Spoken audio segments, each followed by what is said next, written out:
الحمد لله أنيس الذاكرين وجليس المقبلين، وصلى الله وسلم على أجل وأعظم من صدق في الذكر فسار بذكر المذكور له أجل مذكور، سيدنا محمد صلى الله عليه وآله وسلم. اللهم صل وسلم وبارك عليه وعلى آل بيته وأصحابه وتابعيهم والتابعين لهم بإحسان إلى يوم الدين.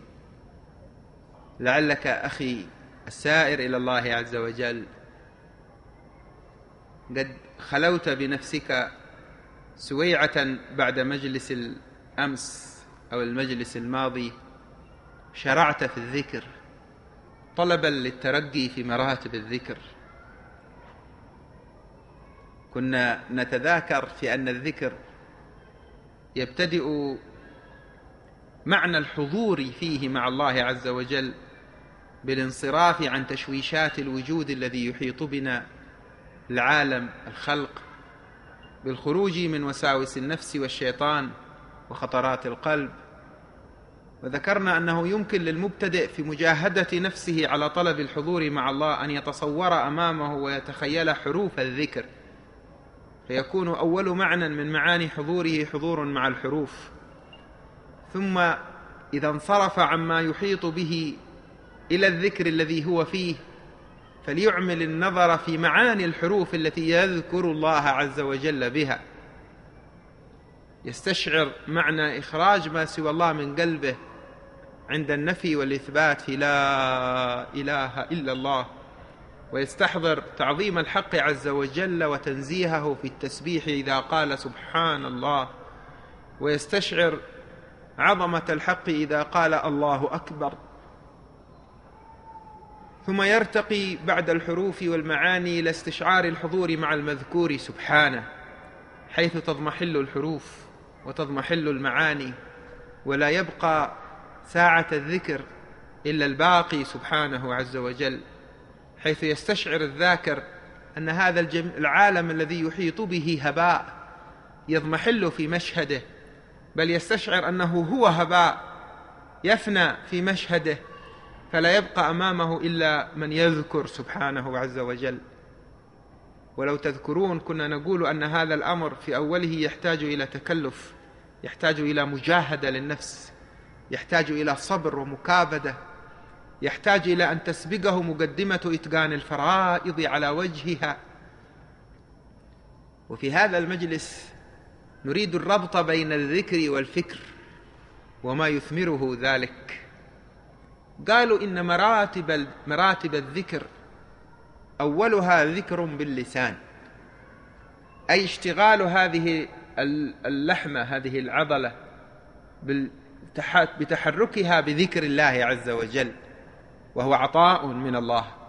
أن يلهمك الله عز وجل أن تشغل لسانك بذكره هو بحد ذاته عطاء، ينبغي أن تشهد فضل الله عليك فيه، ينبغي أن تحمده عليه. شكى بعض السائرين إلى شيخه يقول: إنني أشتكي عدم حضور قلبي مع الله عز وجل في الذكر، ذكري فقط باللسان. فلمح الشيخ في كلمة التلميذ مع الرغبة الصادقة في حصول حضور القلب إشكالا، وهو أنه لم يستشعر عظمة منة الله عليه حيث شغله وشغل لسانه بذكره، فقال له: فلتحمد الله الذي زين جارحة من جوارحك بذكره. فلتحمد الله الذي زين جارحة من جوارحك بذكره، شغل شيئا من أعضائك بذكره، فإنك إذا شهدت هذه النعمة وحمدته هيأك للمرتبة التي تليها. ومن أدمن الذكر باللسان بصدق النية وإخلاص الوجهة لا بد وأن يثمر هذا الذكر في قلبه نورا يرتقي به إلى ذكر القلب، وهي الرتبة الأعلى، ذكر القلب. وذكر القلب هو مراتب في ذاته، فأول مراتبه استحضار معنى الذكر، وثاني مرتبة تذوق معنى الذكر. ما الفرق بين الأمرين؟ يقرب. استحضار معنى الذكر، عند الذكر تقول لا إله إلا الله، هذا معناه لا معبود بحق إلا الله، لا موجود على وجه الحقيقة إلا الله، لا مقصود إلا الله، لا مشهود إلا الله، نفي ما سوى الله عز وجل عن قلبك. هذا شيء تستطيع أن تستحضره في قلبك وعقلك، أن تتفهمه. لكن الاستمرار على هذا الحال، على وصف الإخلاص، يجعل القلب يتذوق لذة الذكر، يعرف أن لا إله إلا الله ذوق، لها لذة، سبحان الله لها لذة أخرى، الحمد لله لها لذة ثالثة، الله أكبر لها لذة رابعة. ثم في قوله لا إله إلا الله مراتب من التلذذ، ليست لذة واحدة. يتلذذ بمعنى أنه الله أكرمه بالتوحيد فهو لا يعبد غير الله، عند كل مرة في كل مرة يقول لا إله إلا الله يذوق لذة نعمة التوحيد، لا معبود إلا الله. هناك طعم آخر للا إله إلا الله يذوقه القلب، وهي لذة إفراد الوجهة إلى الله، لا مقصود إلا الله، لا أقصد في حياتي غير الله، لا أطلب إلا الله، لا أرغب في غير الله، لا أتوجه إلا إلى الله. وهناك طعم أرقى وهو ثالث، لا موجود إلا الله. ما معنى لا موجود؟ طيب هذا العالم الذي حوالينا موجود، نعم هو موجود، لكن ليس موجودا بذاته باستقلاله. من الذي أوجده؟ الله. ولو لم يتجلى عليه عز وجل بقوله كن لما كان. فإذا هذا الوجود ليس له وجود بذاته لولا أن الله أوجده، فلا موجود بذاته باستقلاله إلا الله، فتشهد أن لا موجود أمامك إلا الله. هذا معنى. هناك طعم رابع للا إله إلا الله، لا مشهود إلا الله، أي لا تشهد أمامك فيما ترى في هذا العالم من تحرك أو سكون أو عطاء أو منع أو حزن أو فرح إلا الله. من الذي ألهم فلان أن يعطيك؟ ومن الذي ألهم فلانا أن يمنعك؟ من الذي ألهم فلانا أن يدخل السرور على قلبك؟ ومن الذي ألهم فلانا أن يحزنك؟ الله. هم صور، العالم هذا صور في تحركاته، من وراء هذا الصور مصور عظيم. إذا استشعرت لذة ذكره ارتقيت إلى أن تكون معه لا مع هذا الوجود. سبحان الله. صرنا نتكلم عن مذاق لا إله إلا الله، ومذاق الحمد لله، مذاق الله أكبر، مذاق استغفر الله، مذاق سبحان الله، مذاق الصلاة على الحبيب صلى الله عليه وسلم، ثم مذاق كل واحدة منها. اليوم الناس ينشغلون عند ذكر المذاقات بالأطعمة، يعرف الواحد يفرق بين مذاق الرز ومذاق الخبز ومذاق السلطة، هذه الخضروات، ومذاق الفواكه، ثم يعرف يفرق بين مذاق الرز إذا طبخ مكبوسا أو إذا طبخ مسلوقا، أو إذا الطعام الواحد له مذاقات. لكن تعالوا نخرج عن الأسر الذي نعيشه في أن تنحصر معاني الذوق عندنا فقط على مشتهيات الأنفس. إن لقلبك ذوقا وشوقا وتشهيا، لا تحصر نفسك عنه، لا تحرم نفسك من لذته. فإذا ارتقى الإنسان إلى ذكر القلب أورث القلب نورا يسميه العلماء نور المعرفة بالله. ثم هناك رتبة أعلى من ذكر القلب يسميها العلماء ذكر الروح. القلب ذكره يورث معرفة الله، لكن الروح ما هو ذكرها؟ ذكرها أن تهيم في الشوق إلى الله عز وجل، أن تهيم في محبة الله، أن يأخذها معنى تلذذها بالقرب منه سبحانه عز وجل، بأنسها به. فتذوق الروح للذكر حب. هذه أرقى كلمة في الوجود اليوم، لكن الناس قد سقطوا بها في كثير من أحوالهم إلى الدون. المحبة شيء عالي، أرقى ما يمكن أن يتوجه به القلب، أن تتوجه به الروح، فإن الروح إذا توجه بالحب ارتقى صاحبه. وهنا يأتي ارتباط الذكر بالحب. ففرق كبير بين من يشتغل بالذكر وروحه تتوهج وتتوقد حبا، وبين من يذكر فقط ليذكر، يذكر فقط ليمضي وقتا، يذكر فقط ليحصل الخير وهو على خير. لكن الفرق كبير. ومن صدق في محبة الله فلا بد وأن يكون مكثرا من الذكر. من أحب شيئا أكثر من ذكره. ثم هناك ذكر أرقى وهو ذكر السر أي السريرة، وهناك أرقى وهناك أرقى، ولا منتهى للمراقي. لماذا لا منتهى للمراقي؟ لأنها متصلة بمن؟ بالله، وأن إلى ربك المنتهى. إذن فلا منتهى للمراقي. لكن الذي يعنينا من هذا الحديث الآن، ونحن نتحدث على الملأ مع العالم، مع كل من يسمع، أن المسلم قد أكرمه الله عز وجل إذا صدق في طلب القرب من الله بإكرامات في باطنه هو في داخله يعيش بها قيمة الحياة، ليخرج بها من أسر الشهوات، يخرج بها من أسر المحدودات المحصورات الماديات، يرتقي بها من أن يسقط إلى حضيض أن يشيع. تعرفون ما معنى يشيع؟ يتحول الإنسان إلى بضاعة، إلى شيء. نحن في زمان صار كل ما يحيط بنا يشيع، حتى الإنسان صار بضاعة. نحن في زمان أوصل التقدم والتطور والحضارة والإنجازات العلمية أوصلت الإنسان إلى أن يفقد قيمة إنسانيته. في بعض البلدان نجد أن المحكوم عليهم بالإعدام يؤخذون في سيارات كبيرة وعلى سرر مثبتة بحديد وقيود، فيذهب بهم إلى مركز طبي، يأتي طاقم من الأطباء، الطبيب الأول يحقن كل واحد حقنة يموت خلال 3 دقائق بعد أخذها، والآخر يفتح البطن والصدر ويدور على الذين ماتوا واحدا بعد واحد، والثالث يأخذ القلوب، والرابع يأخذ الكلى، والخامس يأخذ العيون، والسادس، ويتحول الإنسان إلى بضاعة تودع بعد ذلك في بنك يباع ويشترى فيها. جاء نور المعاملة مع الله ليرتقي الإنسان من هذا المستوى من الانحطاط الذي يتحول فيه حال الإنسان عندما يفتح الله عليه بالمكنة في هذه الأرض، عندما يلهمه الله اكتشاف أسرار هذه الأرض، قوانين هذا الكون، نواميس هذا الكون، يعطيه أن يحفر في الجبال ويغوص في البحار ويخترق الفضاء، وبعد ذلك كله يكتشف أنه فقد وجوده، فقد ذاته. يعيد للإنسان معنى إنسانيته، معنى أنه عبد لرب أحبه وكرمه. كرمنا بني آدم، أن فيه سر النفخة ونفخت فيه من روحي، أن فيه معنى الارتباط بسر الأمانة، إني جاعل في الأرض خليفة.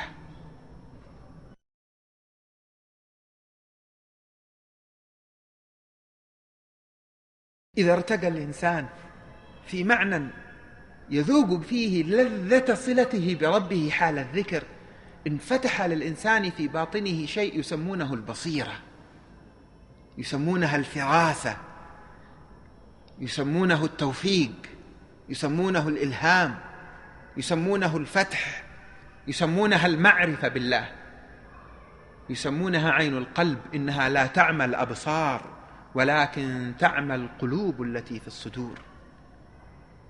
هذه البصيرة إذا توقدت بنور الذكر في قلب السائر إلى الله، بدأ ينظر إلى الوجود الذي يحيط به نظرة تختلف عن نظر الغافل.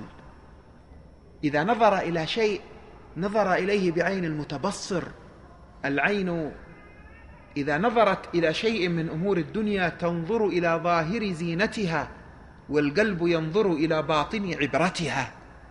العين تنظر إلى اخضرار الأرض إذا اخضرت فتلتذ النفس بجمال اخضرارها، لكن القلب ينظر من وراء ذلك إلى عظمة من جعلها خضراء، إلى عظمة من أبدعها.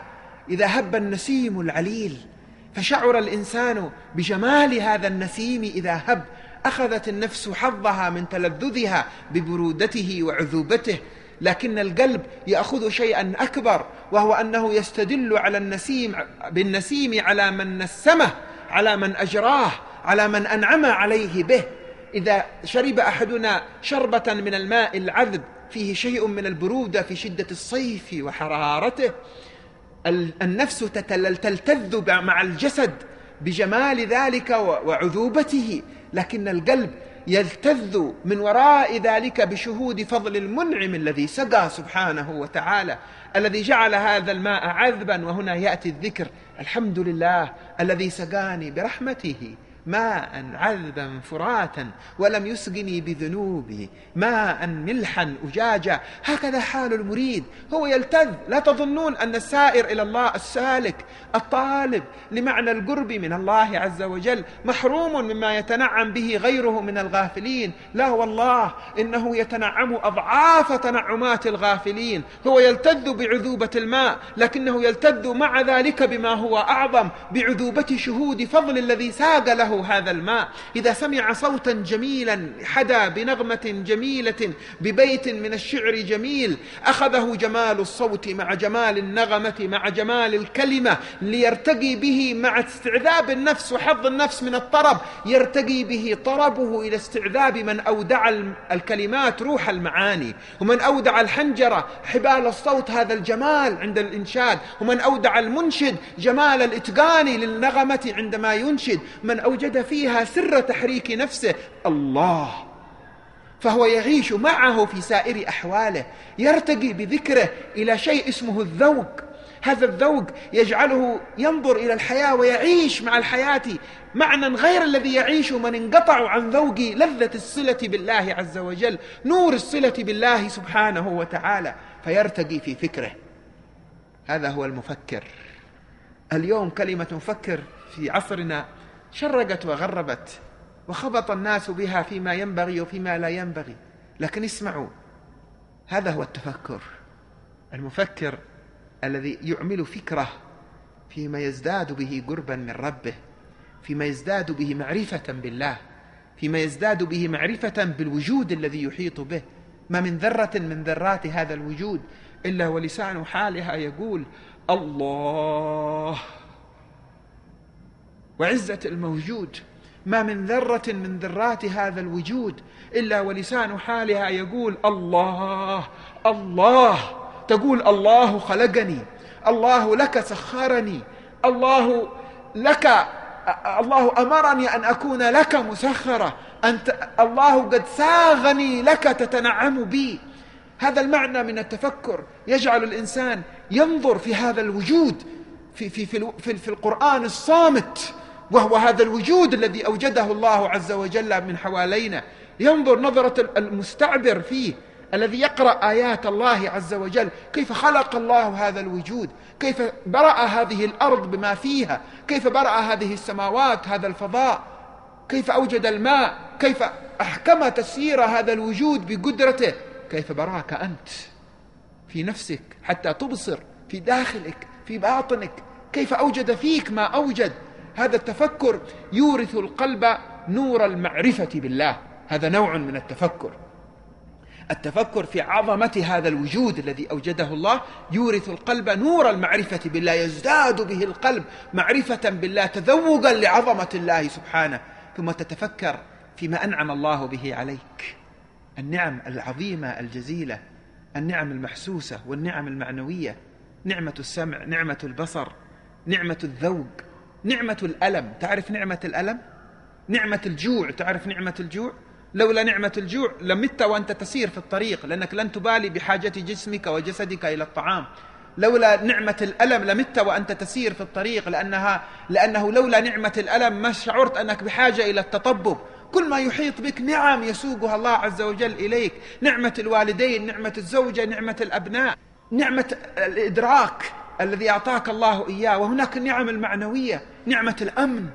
يا إخواني، الكثير منا اليوم يعيش في أمن وأمان، يصبح يخرج من بيته ويرجع وهو آمن على زوجته وأولاده. لكم إخوان في الأرض، أحدهم يخرج وهو لا يدري أيرجع أو لا يرجع، أهله وأولاده في خوف، وهو لا يدري أيرجع فيجد زوجته وأولاده على قيد الحياة، أم أن البيت قد دمر ومن في البيت قد قتل. نعمة الأمن، نعمة الرزق. نعمة أخرى اسمها نعمة الستر. نعمة الستر يا إخواني، كانت هناك أمة من الأمم إذا أذنب أحدهم أصبح مكتوبا على جبهته فعل البارحة كذا وكذا. كانت أمة أخرى إذا أذنب أحدهم بالليل أصبح مكتوبا على باب بيته فلان فعل كذا وكذا. لكن الله عز وجل قد أكرمك بنعمة الستر، ولولا نعمة الستر ما تصافح الناس، لولا نعمة الستر ما تحاب الناس، لولا نعمة الستر لما تقارب الناس مع بعضهم البعض، لولا نعمة الستر لما احترمك أحد في هذا الوجود، لما استطعت أن تقضي حاجة من حاجتك أو مطلبا من مطالبك. هذه النعم التي تساق إليك، نعمة لا إله إلا الله، نعمة أنك مسلم. تعرف إذا أصبحت تقول الحمد لله على نعمة الإسلام، وكفى بها من نعمة إذا تفكرت في هذه النعم العظيمة الجزيلة التي ساقها الله تعالى إليك، أورثك ذلك شيئا اسمه حب الله. فالتفكر في النعم يورث المحبة، محبة الحق على وصف الحقيقة، لأن النفوس جبلت على حب من أحسن إليها. كان إبراهيم بن أدهم رحمه الله يسير في الطريق، فوجد رجلا على قارعة الطريق مقطوع الأطراف، لا يدين ولا رجلين، به جذام، جلده متناثر، أعمى لا يرى، وفي حالة الرثة، والناس يمرون يضعون الطعام في فمه إشفاقا عليه وهو على الرصيف على القارعة الطريق ملقى. فتأمل، أخذ يتأمل فيه، فإذا بالرجل يقول الحمد لله على نعمه العظيمة وعطاياه الجسيمة. نعم عظيمة، عطايا جسيمة. توقف إبراهيم بن أدهم، هنا قضية، هنا شيء. أحدنا لو جاء ما غص في بطني، يا رب ليش أنا باغص في بطني، تألم وستسخط. هذا يدين مقطوعتين، رجلين مقطوعتين، أعمى، أجذم، مرمي في الشارع، ما عنده. فألقى إبراهيم بن أدهم عليه السلام، فقال وعليك السلام ورحمة الله وبركاته يا إبراهيم. فقال كيف عرفتني؟ قال ما جهلت شيئا مذ عرفت الله. تعالوا أحضروا قلوبكم، عيشوها بالمعاني الراقية، عيشوها بمقاصدها، أناس تعامل الله عز وجل. قال له ماذا كنت تقول آنفا؟ قال كنت أقول الحمد لله على نعمه العظيمة وعطاياه الجسيمة. قال ما الذي جرى بأطرافك؟ قال بترت. قال ما الذي على جلدك؟ قال الجذام. قال أين بصرك؟ قال كفة. قال أين منزلك؟ قال قارعة الطريق التي تراني عليها. قال من أين تأكل؟ قال مما يسوقه الله لي على أيدي خلقه نعمة منه. قال فأين النعم الجسيمة والعظيمة والعطايا الجسيمة يا هذا؟ قال يا إبراهيم ألم يبق لي لسانا ذاكرا وقلبا شاكرا؟